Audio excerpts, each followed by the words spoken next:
존 엠슬리가 적은 세상을 바꾼 독약 한 방울에 보면 연금술에 대한 내용이 나옵니다. 연금술은 중국, 인도, 중동, 유럽까지 금을 귀하게 여기고 금에 대한 수요가 있는 곳이라면 어디든지 번성했다고 합니다. 그래서 연금술사들은 사기꾼들이 많았고요. 그래서 이제 금을 바꿔준다. 그래서 사람들로 하여금 많은 투자도 받고 돈도 받고 해서 결국 사기치고 도망가고, 연금술사 가운데 사기꾼이 많았습니다. 그러나 또 전부는 그런 것은 아니고, 이 세 가지 목표를 이루기 위해서 과학자로서 또 화학자로서 실험에 매진한 연금술사도 있었다고 합니다. 그 세 가지 목적은 뭐냐면, 공기 중에 쉽게 산화하는 금속을 금으로 바꿔주는 현자의 돌을 만드는 것, 또 만수무강을 장담하는 만능의 양 엘릭시리를 만드는 것, 세상의 모든 물질을 녹이는 보편적인 용해제를 발견하는 것. 그런데 이들의 목표는 이룰 수 없는 것이었지만, 그러나 하여튼 부산물로 인해서 수세기에 걸친 그들의 연구와 실험, 그런 걸 자꾸 고안하다가 보니까 실험 도구들도 이렇게 또 발전하게 되었고, 또 중요한 화합물도 이 가운데 발견되기도 했다고 합니다. 화학의 아버지 보일 연금술사였다라고 하고요. 온 역사를 통틀어 가장 위대한 과학자라고 알려진 존 뉴턴, 캠브리지 대학의 수학 교수로 있으면서도 많은 시간을 연금술에 매진했다고 합니다. 그래서 존 뉴턴이 죽고 난 다음에 뉴턴의 머리카락을 보니까 그게 수은이 많이 함량이 되어 있는 것을 발견하게 된 겁니다. 그래서 수학 교수지만 실험실에서 남에게 밝히지 않고 이 현자의 돌, 이렇게 금으로 만들 수 있는 게 뭐가 방법이 있을까? 이거를 존 뉴턴이 많은 연구를 했고, 그리고 마지막에 존 뉴턴이 죽기 전에는 여러 가지 그 증상들이 나타나게 됐는데요. 이건 수은 중독 증상이라고 합니다. 결국은 발견해내지 못했습니다. 금으로 바꿀 수 있는 것을. 금은 금이고, 금은 금에서 나오는 거지 다른 것으로는 금은 되지 않는다. 발견하지 못했고, 영국의 유명한 15세기 연금술사, 그는 책을 적었습니다. 연금술에 대한 12가지의 문이다. 그래서 사람들이 많이 그걸 따라 실험을 했는데요. 그는 죽으면서 그 책 다 거짓말이니까 그 책 다 불태우라고, 그리고 연금술은 그건 다 잘못된 거라고 고백하고 죽었다고 합니다. 그런데 이 책은 이렇게 이야기합니다. 어떤 자들은 아직도 금속의 변성을 믿고 현자의 돌을 찾아다니는 사람들이 있다는 겁니다. 이들에게는 확신이 하나 있는데, 비법은 분명히 있는데, 그리고 과거에도 있었을 건데 그걸 잊었기 때문에 우리가 발견 못했을 뿐에 그걸 찾으면 된다 라면서 계속 시간과 물질과 인생을 낭비하는 자들이 아직도 있다는 겁니다. 저자는 말합니다. 안타깝게도 그들의 꿈은 영영 이루어지지 못할 거다. 예수님이 오셔야 바뀝니다. 예수님이 오셔야 위로부터 나야 바뀌는 겁니다. 니고데모 아무리 똑똑하고 아무리 많은 것 가져도 하나님 나라가 옆에 와 있어도 못 봅니다. 들어가는 거는 고사하고 하나님 나라가 옆에 와 있어도 예수님께서 다 역사하셔도 안 보이는 겁니다. 거듭나야 되는 거예요. 남편 5 있는 복잡한 여인, 모든 사람들이 그 여인이 끝났다고 생각했는데요, 거듭나니까 그 여인은 예배자로, 증거인으로, 우물을 우습게 여기는 왕같은 제사장으로 변화된 겁니다. 예수님께서 여인과 이야기하고 있는 동안에 제 아들이 왔습니다. 제 아들은 보니까 여인과 이야기하고 있습니다. 이상히 여겼다고 돼 있죠. 당시에는 길가에서는 심지어 딸과 부인과도 이야기하지 않았습니다. 근데 예수님께서 낯선 여인과 이야기하고 있습니다. 여인은 동네로 돌아갔습니다. 그리고 와보라 외칩니다. 이 외침을 가리켜 학자들은 새 생명의 외침이라고 말합니다. 그동안 말한 거와 전혀 다른 상태에서 말하는 거죠. 그동안 전했던 모든 내용과는 완전히 다른 내용을 전하고 있습니다. 와서 보라. 새 생명의 외침. 그리고 제 아들은 그 여인이 외치고 있는 동안에 예수님께 정성껏 준비한 음식을 내놓았습니다. 예수님 잡수십시오. 예수님 줄이신 거 보고 예수님께 드리려고 정성껏 준비해 왔습니다. 제 아들이 이렇게 생각했을 겁니다. 예수님 아마 기뻐하실 거라고, 맛있게 드실 거라고. 그런데요, 우리 예수님이 이렇게 말씀합니다. 나에게는 너희들이 알지 못하는 양식이 있다. 참 중요한 말이에요.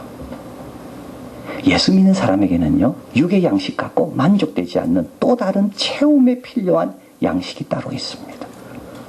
믿지 않는 사람은 그 양식만 준비되면 다 된 거예요. 믿지 않는 사람은 육의 양식만 채울 수 있는 것, 환경만 되면 끝난 거예요. 그러나 우리 믿는 사람은 아닙니다. 우리 거듭난 사람은 그거 갖고 채움받지 못해. 또 다른 양식이 있는 거예요. 또 다른 양식. 오늘 본문에서 이렇게 이야기합니다. 한번 본문 가볼까요? 참 중요한 말씀입니다. 34절 같이 있습니다. 예수께서 이르시되 나의 양식은 나를 보내신 이의 뜻을 행하며 그의 일을 온전히 이루는 것이니라. 여러분 꼭 이 말씀 기억하십시오. 여러분 왜 불행할까요? 여러분 열심히 나의 양식을 위해 일했어요. 열심히 나의 뜻을 일했어요. 근데 왜 불행합니까? 왜 마음에 체험이 없습니까? 예수님께서 가르쳐 주십니다. 나의 양식, 거듭난 자에게 온전한 만족을 주는 그 일은 내 일이 아니라 나를 보내신 이의 일을 행하는 자가 누린다. 거꾸로입니다. 우리는 늘 갈증, 어떤 갈증일까요? 내 뜻대로 되지 않아서의 갈증. 우리는 늘 내 뜻대로 왜 안 되나? 내 뜻대로 돼야 되는데 왜 안 되나? 이것이 우리를 힘들게 하는 거죠. 자기 뜻대로 되는 사람을 보고 부러워합니다. 야, 어떻게 저 사람은 자기 뜻대로 자녀도 저렇게 잘 키우고 자기 뜻대로 사업도 잘 되고 자기 뜻대로 저렇게 성공할까? 예수님 거꾸로 말합니다. 참된 양식은 어디서 얻게 되는가 하면 자기 뜻이 아니라 나를 보내신 이의 뜻을 행하는 자에게 참된 양식이 주어진다. 생각 한번 바꿔보십시오. 이제부터 나를 보내신 이의 뜻이 뭘까? 오늘 주일날 나를 이 땅에 보내신 이가 나에게 뭘 원하실까? 그리고 주일을 한번 보내보세요. 참된 양식을 경험할 겁니다. 직장 가서도 마찬가지입니다. 남을 이기는가? 내가 어떻게 성공하는가? 그것보다도 나를 보내신 이의 뜻이 뭔가? 직장에서 이 일을 통하여 하나님께서 이루고자 하는 게 뭔가? 그걸 묵상하는 가운데 거기에 자신을 드릴 때 참된 양식을 얻게 되는 것. 참 주님 말씀합니다. 우리는 지금도 나한테 만족이 없는 이유는 내 뜻대로 안 돼서라고 이야기하지만, 그래서 내 뜻대로 되면 참된 양식을 얻을 수 있을 거라고 생각하지만 주님 거꾸로 옵니다. 너를 보내신 이의 뜻대로 살아야지만이 너는 배부르다. 내가 배부른 이유가 있는데 나를 보내신 이의 뜻대로 내가 했기 때문에. 그게 뭡니까? 사마리아 사람에게 영혼을 구원하고 사마리아 사람을, 여인을 복되게 바꾸는 나를 보내신 이 그의 뜻. 그리고 또 이야기하죠. 그 뜻을 온전히 이루는 거다. 그리고 오늘 본문 뒤에 보면요, 이렇게 나옵니다. 뿌리는 자가 있고 거두는 자가 있다. 다르다는 거죠. 그 뜻을 온전히 이루는 것. 온전히 이기 위해서 어떤 사람은 뿌렸고 나는 그 사람 뿌린 것에 대해서 나는 거두고. 여러분 살다 보면 이런 일이 있습니다. 아이들이 문제 저질렀어요. 이 아이 문제만 안 질렀으면 내가 좀 쉬울 건데, 근데 아니에요. 그 일이 온전하게 되기 위해서 내가 그 일을 이어가야 되는 거. 참 중요한 말이죠. 근데 그럴 때 주님께서 귀하게 축복해 주신다는 거. 우리는 생각합니다. 나는 내가 한 일만 내가 책임져야 된다고. 그것도 어려운데 남이 한 일까지 내가 책임져요? 오늘 주님 말씀합니다. 뿌리는 자가 뿌린 거, 거두는 자가 거두어줘야 된다. 그럴 때 참된 만족, 배부름이 있다. 그러면서 주님께서 말씀합니다. 나를 보내시고 그리고 그 일을 온전히 이루는 그 뜻이 뭔가? 그것은 바로 영혼 구원이라는 거. 인자가 온 것은 심판하라 함이 아니라 세상을 구원하기 위해서 왔다. 영혼 구원, 거듭나게 하는 것, 영생에 이르는 열매를 보는 것, 그것만이 우리가 먹어야 돼. 우리를 채울 수 있는 참된 양식이 된다. 자, 그러면서 주님께서 영혼 구원에서 이야기합니다. 오늘 본문에 한번 가볼까요? 우리 36절 같이 있습니다. 거두는 자가 이미 싹도 받고 영생에 이르는 열매를 모으나니 이는 뿌리는 자와 거두는 자가 함께 즐거워하게 하려 함이니라. 여러분 보니까 이게 싹도 이미 받았다고 되어 있습니다. 여러분 영혼 구원하는 거요, 하나님께서 공짜로 시키지 않습니다. 꼭 기억하십시오. 싹 이미 받았다 되어 있습니다. 과거형입니다. 두 가지 뜻이 있습니다. 이 일은 너무 중요하기 때문에 하나님께서 미리 선불로 다 주시는 거예요. 그래서 여러분 지금 받은 축복들이 있죠. 이거 다 영혼 구원하라고 주신 겁니다. 여러분 직장 있죠. 이거 미리 받은 거예요. 영혼 구원하라고. 건강 미리 받은 거예요. 영혼 구원하라고. 또 한 가지는 이 일은 참으로 중요하기 때문에 하나님께서 우리 노동력을 확보해 놓기 위해서 우리에게 주신다는 겁니다. 그래서 주신 거예요. 여러분, 왜 그 좋은 직장을 다닐 수 있게 됐을까요? 그 뭘 위해서? 싹을 이미 주신 겁니다. 그리고 그 싹을 열심히 감당하다 보면 또 들어와 있는 겁니다. 자, 그래서 여러분, 통장으로 돈이 들어올 때 통장 정리를 하기 전까지는 잘 모르잖아요. 그러나 통장 정리 안에서 내가 모르더라도 내 통장으로 돈은 들어와 있는 겁니다. 꼭 기억하십시오. 보상이 있습니다. 꼭 기억하십시오. 보상이 있습니다. 나를 보내신 이의 뜻을 행하는 자에게는 보상이 있습니다. 윌리엄 바클레는 말합니다. 하나님의 뜻을 행하는 것, 그거는 평화를 얻기 위한 오직 하나의 길이다. 하나님의 뜻을 행하는 것, 그거는 행복에 이르는 하나의 길이다. 하나님의 뜻을 행하는 것, 그거는 능력을 얻는 하나의 길이다. 자, 한번 점검해 보십시오. 나에게 왜 이렇게 기쁨이 없을까? 왜 이렇게 능력이 없을까? 딴 데서 찾으려 하니까 보상이 있습니다. 주님께서는 이미 싹을 주신다. 그리고 또 어떤 게 있는가 하면 영생의 열매를 거둡니다. 우리가 예수님을 믿도록 구원을 시키면, 구원을 얻게 하면 그 영혼은 영원히 살게 됩니다. 여러분, 우리가 어디서 제일 만족이 있습니까? 좋은 열매 맺으면 만족이 있는 겁니다. 우리 아이들을 바라볼 때마다 부모의 마음이 흐뭇한 건 언제입니까? 우리 아이들이 좋게 살아가는 겁니다. 그래서 마음의 만족은 내가 맺은 열매와 같이 같습니다. 열매가 형편없는 사람은 항상 불행한 거예요. 그러나 좋은 열매 맺은 사람은 자기는 비록 가진 게 없다 할지라도 그 열매로 인하여 내 삶의 보람과 의미를 발견하는 겁니다. 근데 그 열매 중에 최고의 열매는 뭡니까? 영원토록 거할 수 있는 그 생명의 열매가 최고의 열매라는 겁니다. 그 열매를 바라볼 때마다 나는 기쁜 거예요. 그래서 세상이 주지 않아도 나는 이미 부자가 된 거예요. 왜냐하면 나는 이런 열매를 맺은 사람이기 때문에. 안드레는 평생 예수님의 그저 베드로의 형제로 소개됩니다. 그래서 안드레는 늘 베드로 뒤에 가려집니다. 근데도 안드레의 삶은 불행하지 않습니다. 왜냐? 자기가 베드로를 예수님께 소개했거든요. 그 소개한 열매가 베드로 아닙니까? 그래서 영생의 열매를 얻는 사람은 우리 주님이 약속하신 대로 참 배부르다. 그리고 또 한 가지 있습니다. 또 하늘의 기쁨을 맛본다고 되어 있습니다. 오늘 예수님은 전도를 가르쳐서 추수라고 이야기합니다. 추수 때는요, 즐거울 때입니다. 추수는 기쁠 때입니다. 그래서 한 영혼이 주님께 돌아오면 하늘에서 기뻐하고 그 기쁨이 나에게 오는 겁니다. 그래서 제 아들은요, 예수님을 따르면서 별로 기뻐한 적이 없습니다. 염려가 많았고 또 서로 누가 높은가를 놓고 싸우면서 서로 시기했고, 그러나 제 아들이 유일하게 크게 기뻐한 때가 있는데 언제냐 하면 전도하고 돌아올 때입니다. 예수님의 비유에 보면 잃어버린 드라크마, 잃어버린 양, 잃어버린 아들 찾는 비유가 나오는데요. 그 비유에서 강조하는 것은 기쁨인 겁니다. 그래서 우리는 그 기쁨을 어디서 얻어야 되는가? 영혼 구원하는 것에 기쁨을 얻어야 되는 것. 그러지 않고는 아무리 먹어도 만족이 별로 없는 거예요. 자, 그럼 어떻게 해야 되는가? 오늘 우리 예수님께서는 나는 이미 먹었다 그랬습니다. 너희가 알지 못하는 양식, 나는 이미 배부르다. 그래서 제 아들에게 너희들도 이제 그런 배부름을 경험하라. 그러면서 예수님께서 영혼 구원을 위해서 몇 가지 방법을 가르쳐 주십니다. 첫째는 뭐냐? 우리 본문 한번 가볼까요? 우리 35절 같이 있습니다. 너희가 넉 달이 지나야 추수할 때가 이르겠다 하지 않느냐? 내가 너희에게 이르노니 눈을 들어 밭을 보라. 희어져 추수하게 되었도다. 예, 영혼을 구원하기 위해서는 첫째 눈이 바뀌어야 됩니다. 바라보는 눈이 바뀌어야 됩니다. 이러면서 이웃을 바라보는 눈이 바뀌어야 됩니다.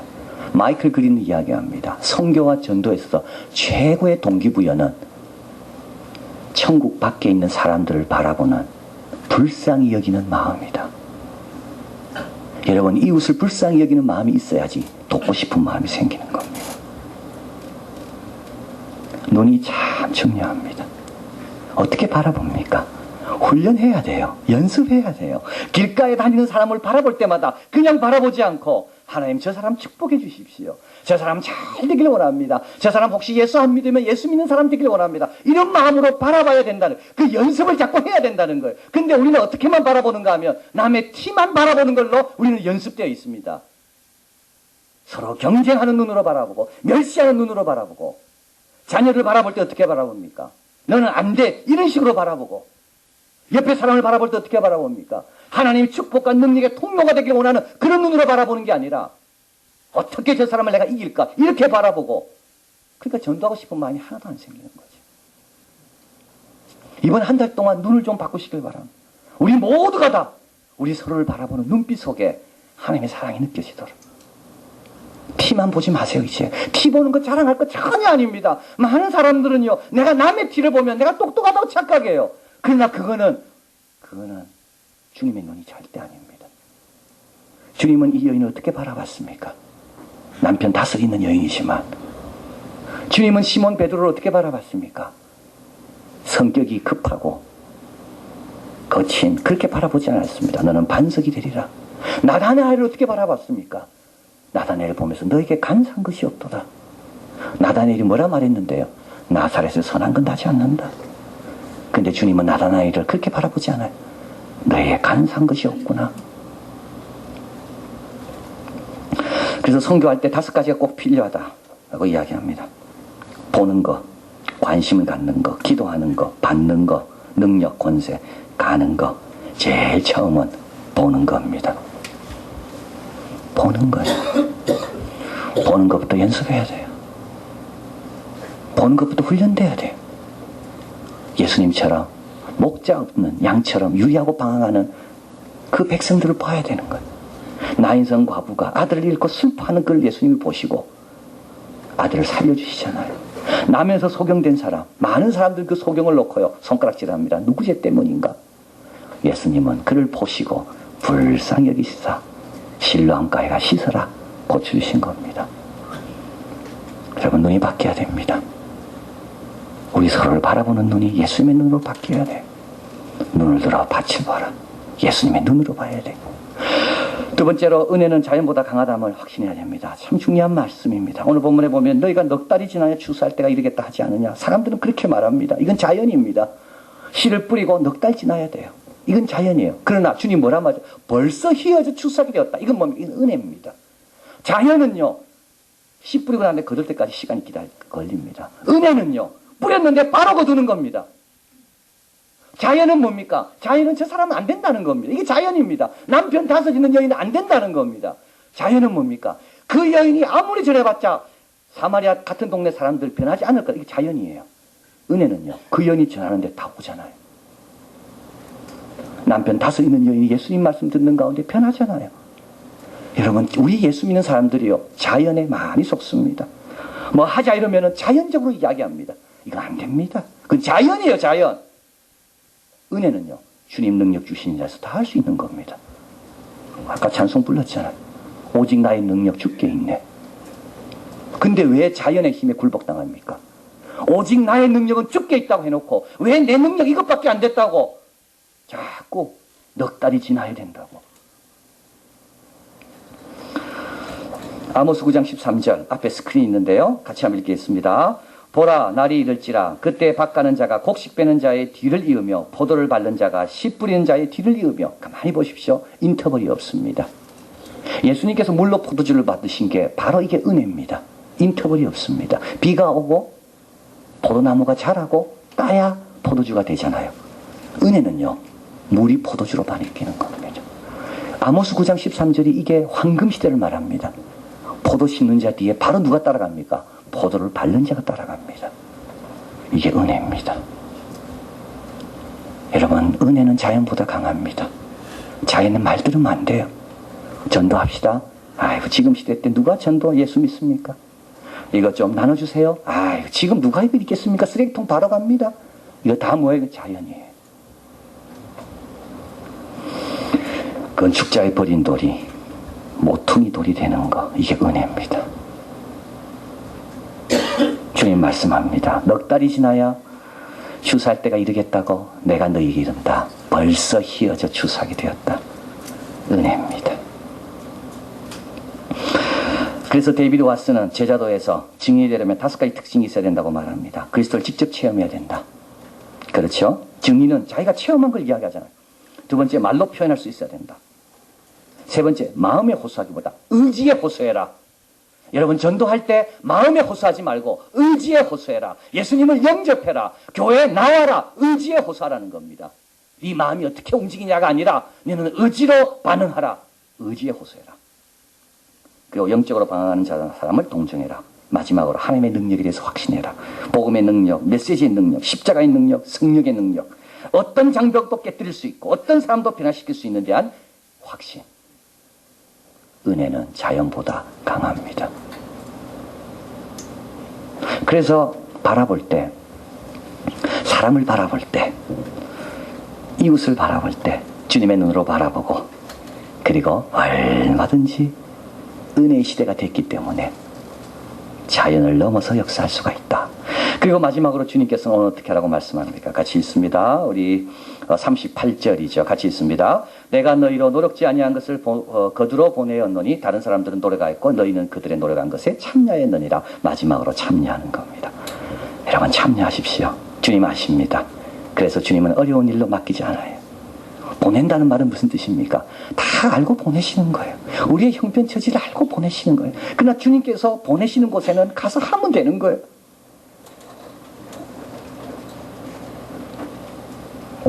참여하는 겁니다. 참여하는 자만이 추수의 즐거움에 함께 할 수가 있다. 스티브 세인트라는 우리 분이 있습니다. 이분은 네이트 세인트의 아들입니다. 휘튼 칼리지에 가면 휘튼 칼리지에서 제일 자랑하는 두 분이 있습니다. 한 사람은 빌리 그레엄 목사님이고요. 또 한 사람은 짐 엘리엇이라는 선교사입니다. 이 짐 엘리엇은 에콰도르의 선교지로 가서 1956년입니까? 그때 창에 찔려서 이제 죽는 5명의 순교자 중에 한 명이 짐 엘리엇입니다. 이들은 다 젊고 부인 다 있습니다. 아이들 어리고. 그래서 영화 창끝이라는 게 나왔습니다. 이 창끝은 뭡니까? 창끝에 죽은 거예요. 근데 이 창끝은 이제 창의 끝이라는 겁니다. 죽음으로 인하여 창의 삶을 끝냈다는 말입니다. 그래서 창끝입니다. 참 멋있죠, 제목이. 창끝에 맞아 죽었기 때문에 이제 더 이상 창으로 살지 않고 말씀으로 사는 백성이 된 겁니다. 그래서 창이 끝났다. 창끝. 근데 이제 이 창끝의 영화의 주인공은 사실은 짐 엘리엇이 아니고요. 이 네이트 세인트라는 분입니다. 이분은 비행기 조종사입니다. 그래서 그 어려운 지역을, 배로도 갈 수 없는 지역을 비행기로, 경비행기로 쭉 다니다가 어떤 부족이 있으면 내려서 거기에 이제 복음을 전하기 위해서. 근데 한 부족을 발견합니다. 그 부족이 와오다니족입니다. 그 족은요, 특징이 있는데 폭력을 너무 많이 쓰기 때문에 노인이 없습니다. 다 죽었어. 와우다니족을 발견하게 되고 그 5명이 짐 엘리엇과 이 아버지, 이 스티븐 세인트의 아버지가 이제 비행기를 착륙해서 사람들의 마음과 사귀기 시작합니다. 이제 마지막 비행을 떠날 때 아들이 묻습니다. 아버지, 총을 가져가냐고. 총 가져간다고. 그들이 아버지를 공격할 때 아버지는 총 쏠 거냐고. 아버지가 말합니다. 안 쏜다고. 왜? 우리는 천국 갈 준비가 됐지만 그들은 준비가 안 됐기 때문에 나는 총 안 쏠 거라. 근데 총 안 쏴요.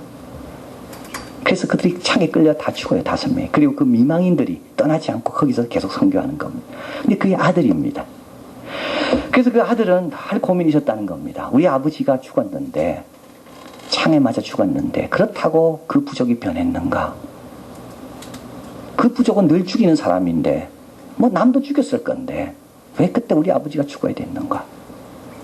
그리고 왜 우리 아버지와 그 4명의 선교사님은 왜 그때 착륙해서 기분 나쁠 때 착륙해가지고 창에 맞아 죽었는가?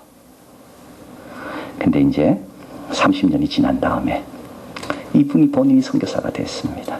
그리고 이분은 비행기를 조종하니까 아버지처럼 오지를 쭉 탐방하면서 어디가 선교할 곳인지를 찾아다니는 겁니다. 아프리카 말리에 있는 팀벅투라는 땅끝이라는 마을에 가게 됩니다. 그래서 거기에서 이제 6명만 탈 수 있는 비행기를 타고 가는데요. 거기서 조그만 교회를 발견하게 되고 그 교회에 있는 청년 한 명을 만납니다. 느후라는 청년입니다. 그래서 청년과 대화합니다. 그 청년은 예수 믿는다고 핍박 많이 받고 가정에서 쫓겨나고 학교에서 쫓겨나고. 근데 이 청년은 밥을 먹다가 그 얘를 죽이려고 그 식구 가운데 누가 독약을 탔는데 이 청년은 독약을 먹었는데도 죽지 않고 다른 사람이 죽은 걸 보고 이 청년을 해치지 않습니다. 그래서 믿음을 지키는 청년인데요. 이제 그래서 물은 겁니다. 어떻게 믿음을 지켰냐? 어떻게 그런 용기가 사왔냐? 그러니까 그 누구란 청년이 이렇게 말합니다. 내가 에콰도르 5명의 선교사 이야기를 내가 아는데 그 선교사님들이 창끝에 맞아 죽으면서도 믿음을 지켰다는 걸 듣고 내가 용기를 갖게 되었다는. 그래서 그 아들 스티븐 네이트가 그 중에 한 분이 내 아버지라고. 자, 그리고 나서 이분은 이 책에 이렇게 적습니다. 아버지의 죽음이 너가 목숨을 걸고라도 가치 있는 믿음을 갖도록 도와주었고, 그리고 너는 다시 아버지의 믿음을 나에게 돌려주었다. 그리고 나서 이 사람은 이제 다시 아버지가 사역하던 지역으로 돌아가게 되고요. 그 초청이 있어서 이제 거기에서 치기공, 치과 이제 기술을 사람들에게 가르치게 됩니다. 근데 그 이제 그림으로 가르치게 되고 전기 없이도 이빨을 치료할 수 있는 기술을 개발했기 때문에 이제 그것이 인도에 소문이 나서 인도에서도 와서 좀 도와달라. 그래서 인도로 가게 되는데 이때 미네카라는 할아버지죠. 그분을 모시고 갑니다. 이 미네카가 누굽니까? 미네카는 자기 아버지를 창으로 찔러 죽인 사람이에요.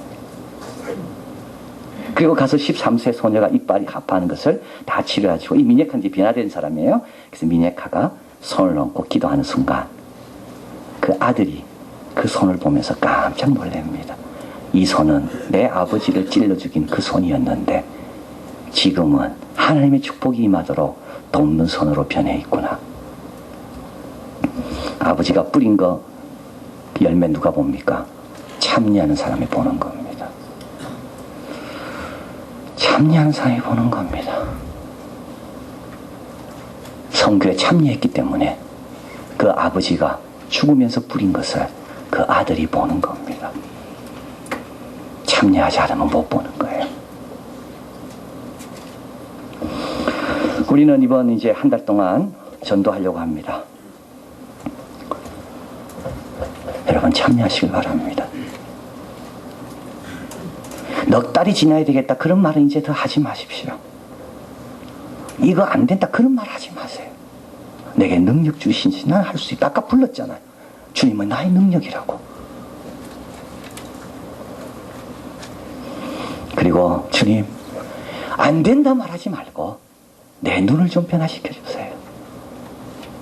은혜에 대한 확신을 더 주세요.